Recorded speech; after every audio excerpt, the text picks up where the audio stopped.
Hi, everyone. On today's episode of Inside the Inspired, we're going to talk about how to handle and face rejection. Before we get into it, please take a second to subscribe to the channel if you haven't already.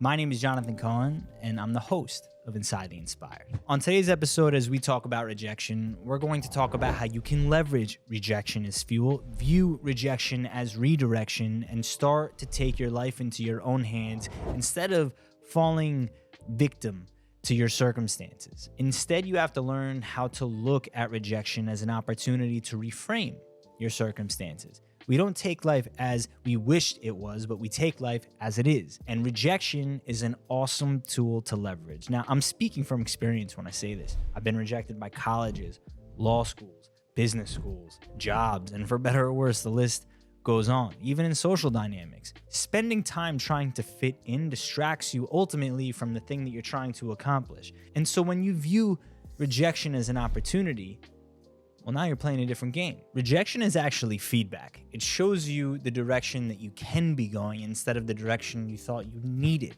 to go down. And part of understanding that rejection can fuel you is an essential component in being able to overcome any kind of obstacle that you're seeking to.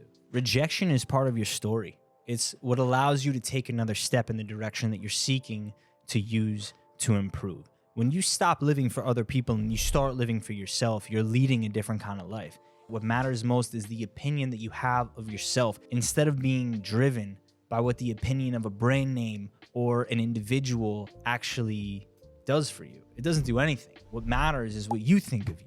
And if you carry that with humility, with confident humility, and you start to take yourself in the direction that you want to head in, instead of thinking that you needed to please someone else, you're getting the best kind of feedback that matters because it's actually feedback that helps you realize that the opinion that matters most is yours. Now, don't get delusional about it.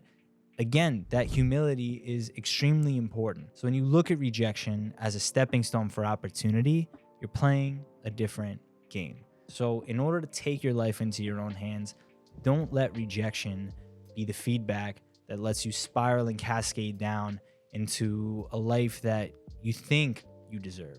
Start to take rejection as an opportunity. Let it open up a new door for you because that is the life that you deserve, but you won't get there. And you won't be able to share the lessons and experience unless you face that rejection. How else can you share your message with the world or appreciate what joy is if you haven't experienced sadness? And so rejection is that tool. Rejection is that exposure. Rejection is that opportunity that you can leverage to create for yourself.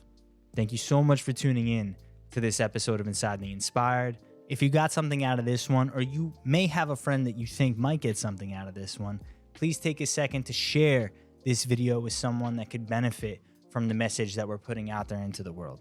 Thank you so much for tuning in. Once again, my name is Jonathan Cohen, and this is Inside the Inspired.